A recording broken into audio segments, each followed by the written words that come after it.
Hey y'all, if you're new here, April.Kristine, welcome to my channel. We're just gonna jump right into this video. If you do not know, May is Mental Health Awareness Month, and I figured what better time to come on and be real and honest and like really let you guys know what's actually been going on with me. I've hinted at it for the past year, and I've been extremely absent from the internet for almost a year. Like, it's been a very long time. This time last summer, Bonique was getting married. We were going on vacations. We were going on trips. I was flying out constantly. And since then, I feel like everything has just kind of snowballed. We're gonna get into it. If you have not already subscribed to my channel, this is a very interesting video for you to start on. I have a bunch of other stuff on my channel that you might be interested in. This one's gonna get a little heavy. We're gonna be talking about mental health. We're gonna be talking about childhood trauma. We're gonna be talking about all the good stuff. So if you're not already, but you are interested in my health journey, my mental health journey, you're on your own mental health journey, definitely subscribe to my channel. Let's get through this together. We're just gonna jump right in. Like I said, last year around this time, I was doing a lot. I was constantly moving, but if I am completely transparent, I've been hinting at things for a while, but I've never actually let you in to let you know what was actually going on in my life. If you don't know, hi. I have a couple of videos up on my channel about my brother and how I lost him when I was 16 and how I've never really told you the story about that, and I don't know that I ever will share that story. It's not just my story to share, but maybe one day I'll write a book.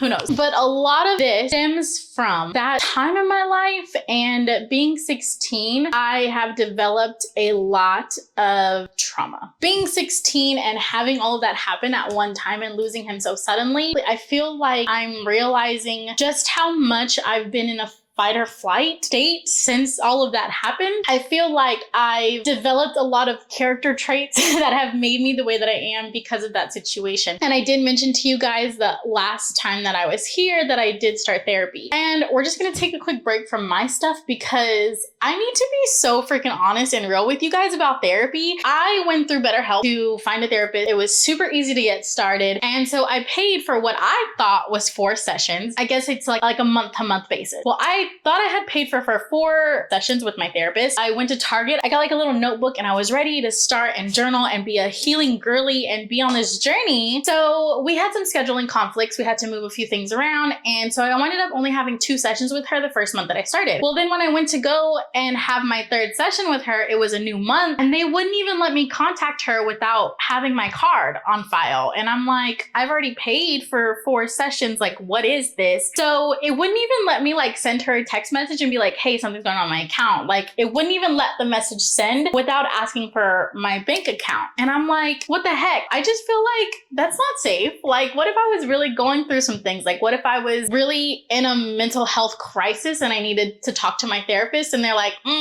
sorry, you have to pay us first, which is crazy. Like, that's insane to me. Like, it's crazy that mental health stuff is so expensive. Like, yes, I have insurance, but with BetterHelp, they didn't ask me for my insurance. They did ask me some financial questions that I answered, and you can get discounts with people on YouTube who have codes or have worked with them. But yeah, it's crazy to me that that's how that worked. So was in therapy for a while, but I have yet to call and figure that situation out. So complete transparency, my therapy is kind of on a pause right now until I remember to call them or get that set up. I'm not there right now. Like, if you know, you know. It's one more thing I have to do that I don't want to have to deal with. Like, I don't want to have to call anybody to figure the situation out. Like, why is this even a thing? So I don't know, it gets put on the back burner, but I feel like that's my problem. That's why I'm here to begin with. Anyways, that's how therapy is going for me. But back to my trauma. I feel like now that I am getting older, like, I'm finally allowing myself the time to deal with my own emotions and not take care of everybody else's emotions, because if you know the situation, you know how many people have a part in what happened and everything that we lost. And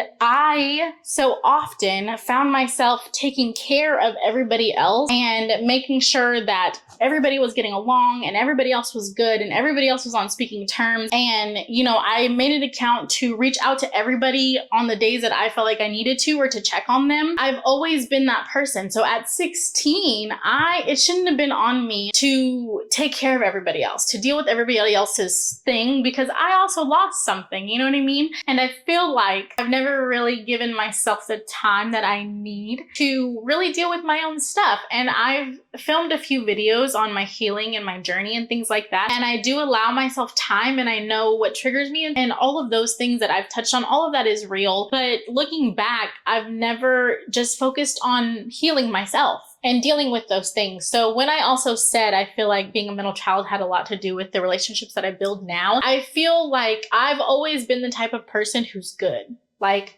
she's good. Like, April's always gonna figure it out. She's always gonna have it handled. She's always gonna take care of business. Like, she's never gonna struggle. Like, but I do. Like, I struggle, but I just don't say anything. It's really scary sharing this stuff with the internet. But at the same time, I know if somebody shared their story with me, I would feel less alone and I would feel validated.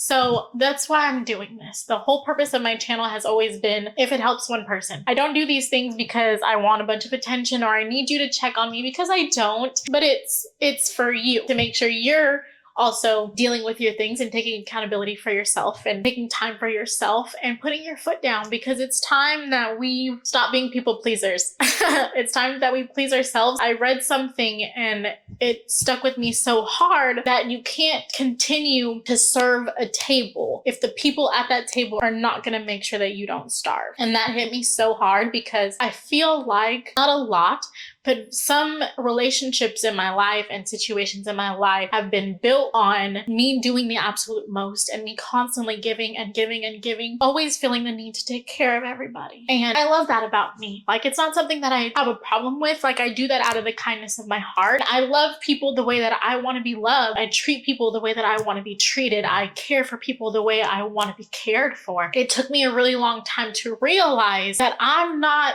getting my glass filled either. I do have some very solid people in my life. Do not get me wrong. I have some people who would literally go to war for me, and I love them with my entire soul. And it's really hard to face those people and let them know what's going on with me, because I know that they're going to be so disappointed that I didn't just say something. But again, it's part of the way that I've learned to process my emotions. I've learned to just kind of ignore it and deal with somebody else, because somebody else's feelings are so much more important than what I have going on. And they're not. This all started about a year ago, and I'm just finally realizing that I deserve every single thing that I want. And I deserve to be cared for the way that I care for people. And I deserve to be able to say what's bothering me without feeling any type of way. And I deserve to be happy. Like, I deserve happiness, and I deserve an abundance of love, and I deserve appreciation. I deserve everything that I give, period. And I have always been the type of person who learns from certain situations. I have had some very close people in my life that I have learned they can't be that for me. They can't be close to me because they don't have boundaries, and that's not safe for me. And when it comes to my mental health, I don't care who you are to me, whether you're blood or friend or however long I've known you, like, you are not allowed to have this kind of power over my mental health. It's not okay. Now that I'm getting older, I've realized a lot of relationships in my life, I've always accepted less because I was scared to ask for more. I never wanted to make anybody else uncomfortable. So I've said in several of my videos, I don't talk to anybody about my brother and my loss and what I experienced, other than one solid person in my life. She knows who she is. But other than that, I've never liked to share anything for the sole purpose of not wanting to make somebody else uncomfortable, which is ludicrous. Like, that's insanity. If I need help, or I need comfort, or I need reassurance, or I just need a hug, like, I shouldn't feel like I can't ask for that. But I have gotten to a point into my life to where I do. I've read something and it said, "Are you easy to please, or are you just used to being neglected?"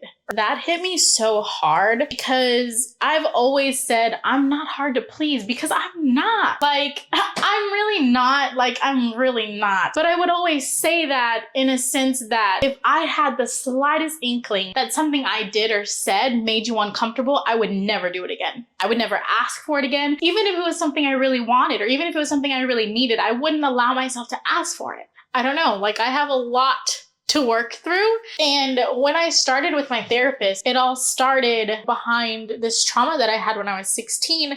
And as much as it is what I went through, it's not.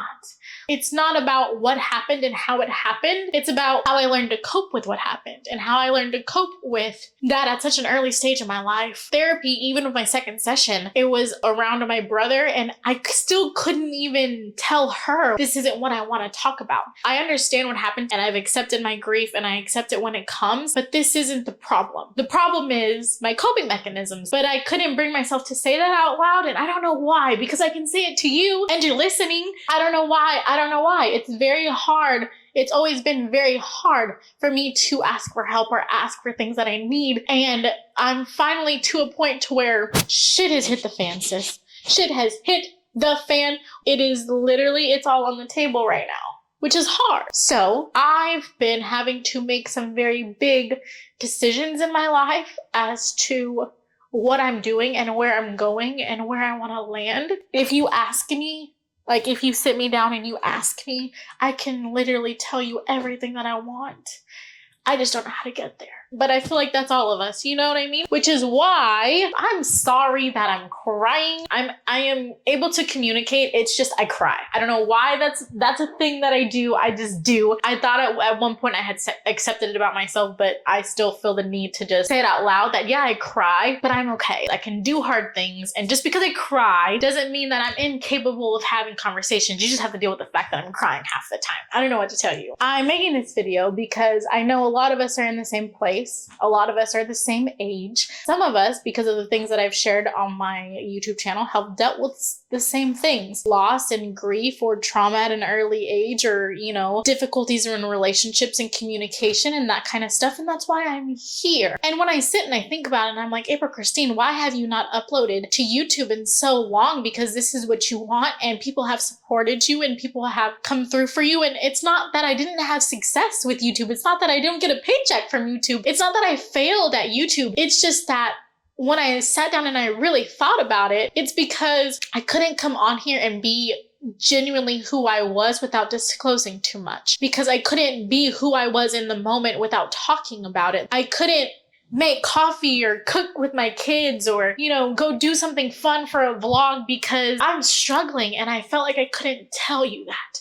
But I'm telling you that because I need to get back to doing the things that make me happy. I need to get back to doing the things for myself that feed myself. If you're a mom or, you know, you're in a transition in your life, maybe you can relate. When I think back to college before I had a husband and kids, I was so content in my life. I took care of myself. I worked 2 jobs. I paid my way through college. I got my bachelor's degree. I worked out constantly. I was in the best shape of my life. I was reading books and I was learning and I was watching basketball. I was doing all the things that I love to do. And now I have a shed full of books I haven't touched. And I really thought, like, where did all these books come from? Like, completely forgot about that part of my life, that that's something that I enjoy to do. And I stopped watching basketball. I couldn't tell you who played for who or what trade happened or who got draft picks. Like, I couldn't tell you, which is crazy because I genuinely loved basketball at one point. And I just stopped being interested. I just stopped doing the things that I love and that I love to do because I was busy, because I wasn't taking care of myself, because I was making time for everybody else. And I'm finally in a point in my life to where I need to do these things for me. I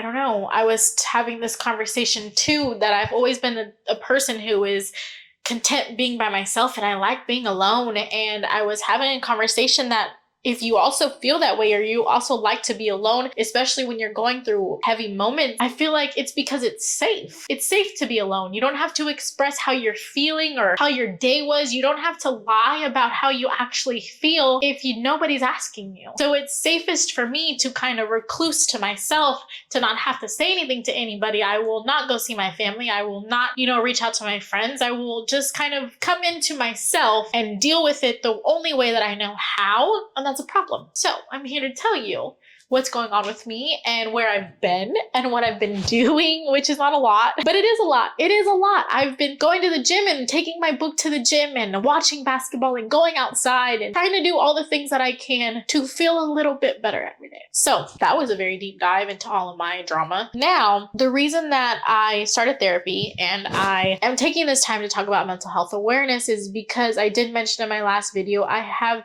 been dealing with anxiety and panic attacks, and it's scary. Like it's I'm sure there's a lot of isolating things, but it's extremely isolating to deal with anxiety. And if you've dealt with it or you know somebody who's dealing with it, that's a journey we can go on together because it's very new to me. So the next part of this video is going to be talking strictly about anxiety and how it's affected me and kind of the effects that it's had on me, which is crazy. So we're just gonna jump right into that. If it's not something that you're comfortable hearing about or you're comfortable seeing, thank you for listening to the first half of this video. I'm gonna get my life together, if for nobody, for you, and for myself.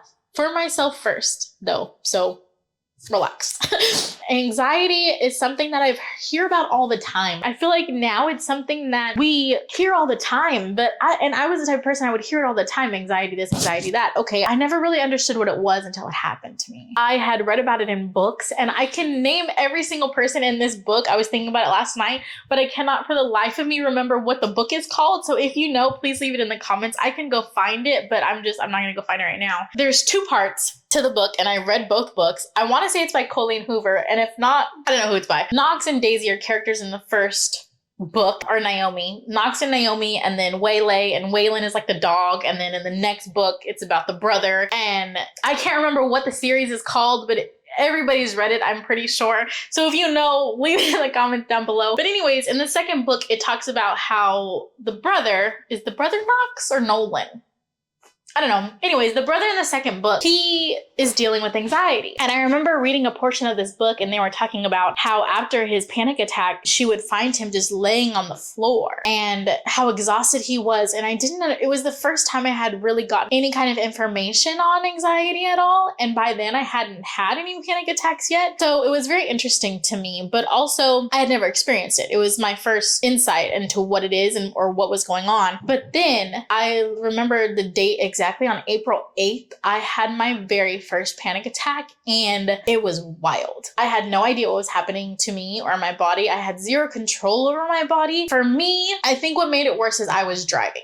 So I was driving, I was already in a very heightened sense of mind. I could feel myself, it starts for some reason in my hand. I don't know why, that's just where it starts.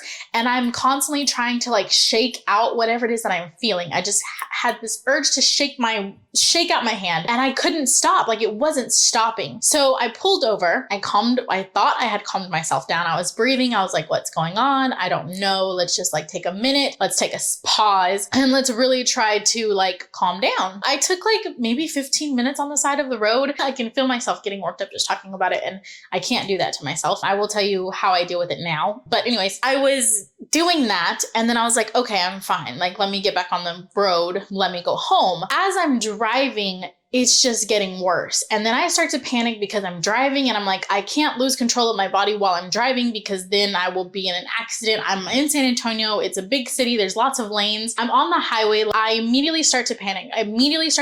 Still, my hand is still constantly shaking. I can feel like my entire body is like contracting, like every single muscle in my body I can feel getting tight. Like I feel like I have to like loosen up my back and my shoulders. Like I feel everything tightening in my body. I grab my phone, which is hard because my hand is already shaking. I'm right-handed, so I'm trying to make a phone call. Where I was in San Antonio, I know there was somebody who was extremely close to where I was, so that was the first person that I called because I didn't know what was happening. And I just told them, like, come to me, like I need you right now. They meet me where I am, and then it just spiraled from there. My entire body is shaking. My right side of my body is literally like shaking uncontrollably. I can't get it to stop. I am obviously having a hard time breathing. If you hear all the time to take a deep breath. Dealing with my first episode or my first panic attack, I didn't know what was happening. I didn't know how to name it or what to call it. And it got so bad to the point to where I felt like I couldn't talk because the left side of my jaw had gotten so tight and it felt like it was swollen. It was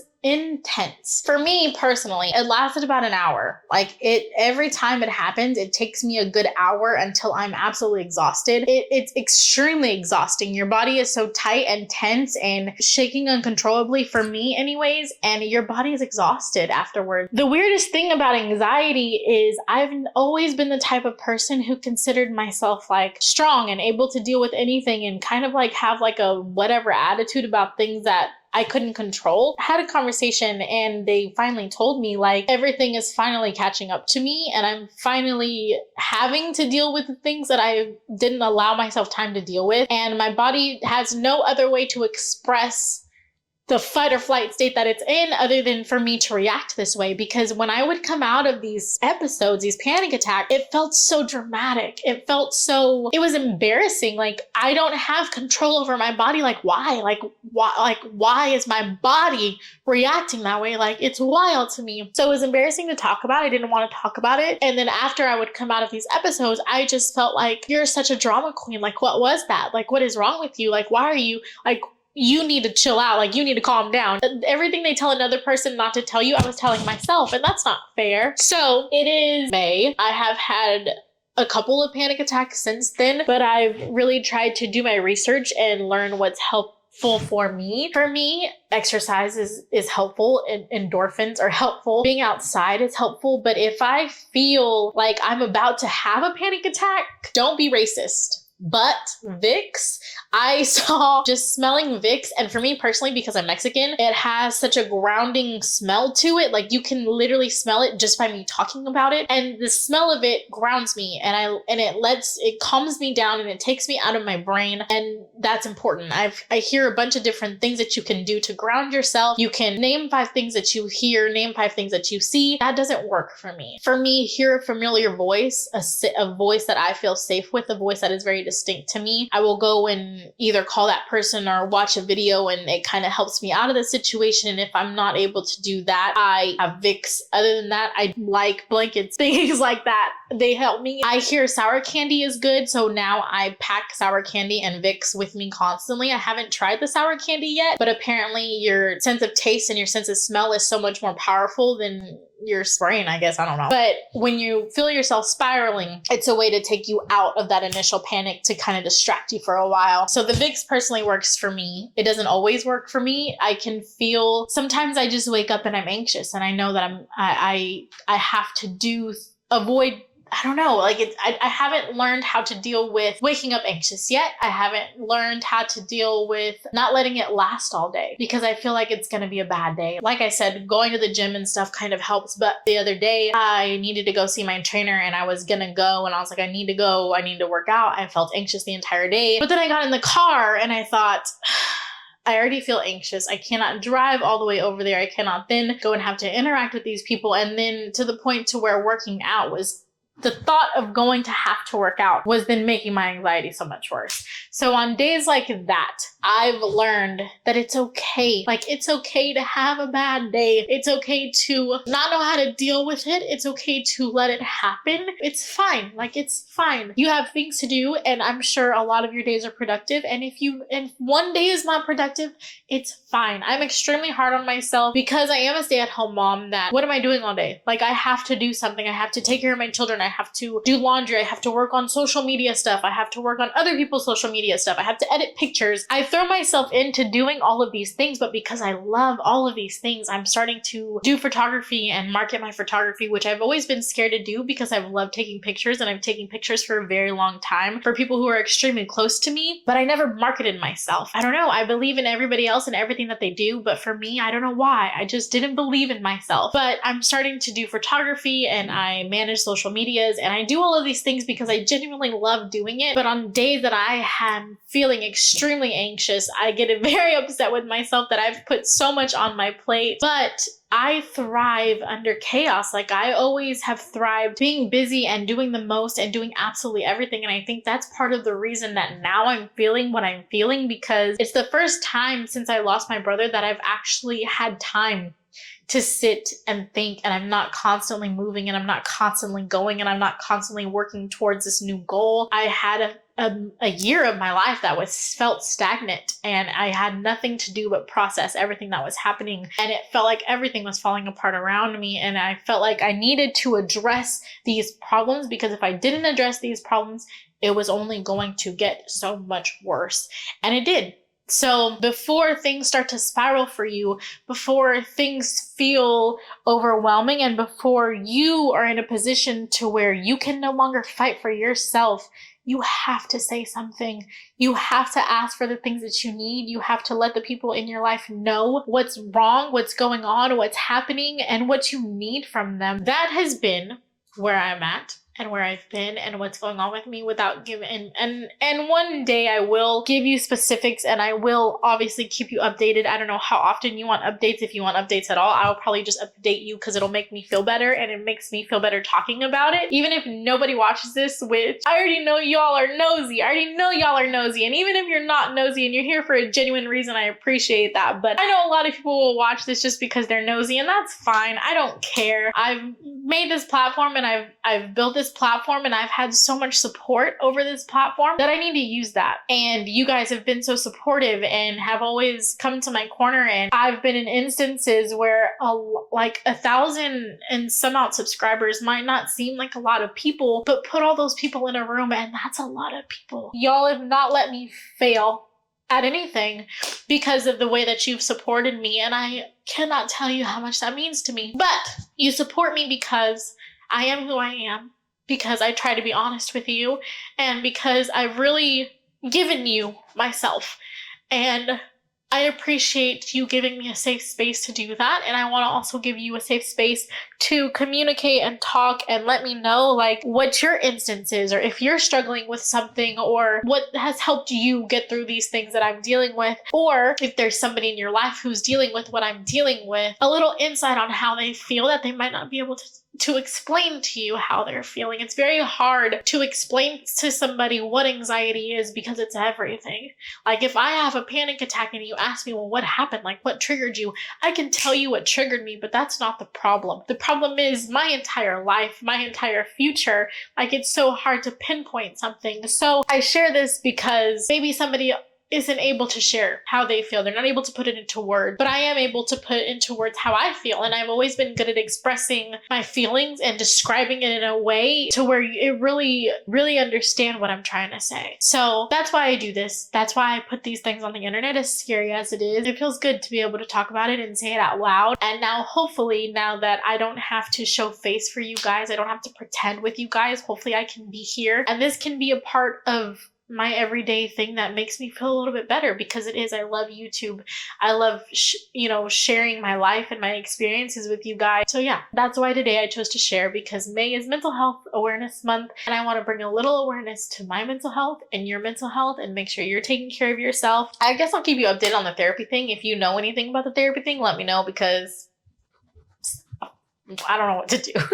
That's all for today's video. Thank you from the bottom of my heart so much for being here. Thank you so much for watching. I know I've said it a million times, but I really appreciate your support, and I really hope that I see you soon. I love you so much. Bye.